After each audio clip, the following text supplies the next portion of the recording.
Hello everybody, I'm Munbalance, and today I'm going to be showing you how to affix your weapons and units in Phantasy Star Online 2. For those of you upset that this is not Ragnarok content, don't worry, this is just an extra thing I wanted to do and it won't detract from the schedule.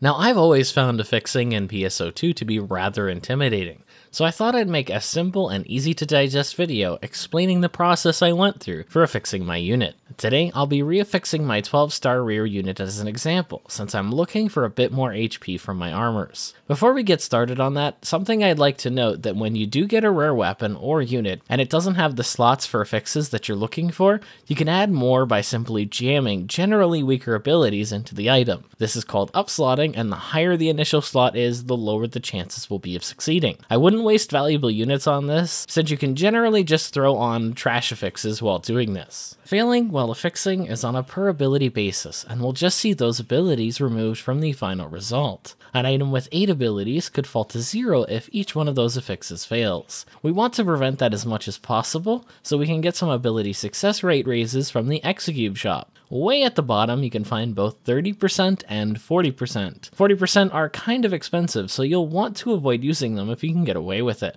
Once you've got the amount of slots that you're looking for, you can start browsing for units or weapons which have the abilities you have in mind.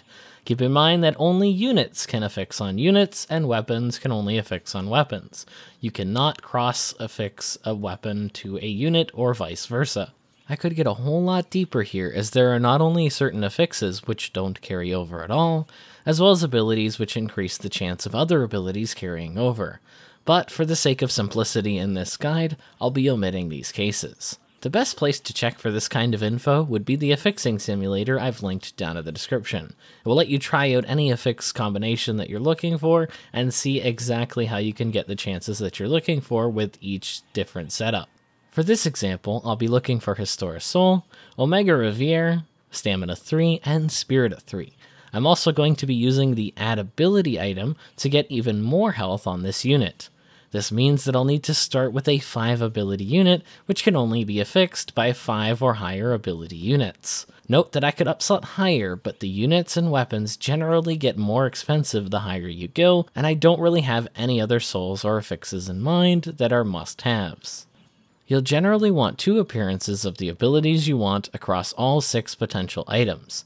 This will maximize the chance of the ability carrying over, which brings me to the other reason I'm choosing the abilities that I am. They are all super high chances to carry over. All 4 abilities reach rates that we can ensure that they will carry over. Stronger abilities like Vincillum would be nice, but even with 3 instances of this, we cannot ensure success. The highest we can get is 90%, and with my MMO luck, that simply will not do.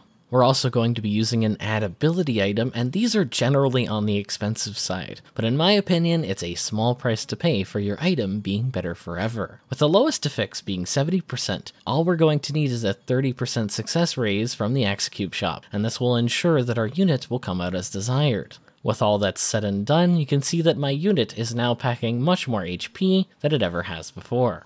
I hope you guys enjoyed the video, and I hope it made affixing a little less intimidating for you. If you liked the video, be sure to hit the like button and share it with your friends who may need the confidence boost knowledge will provide. I'm not sure if I'll do more PSO2 videos, as I'm not insanely knowledgeable about the game, but feel free to check out my Ragnarok Online content if you like the way I do things around here. Thank you guys so much for watching, and I'll see you in the next video.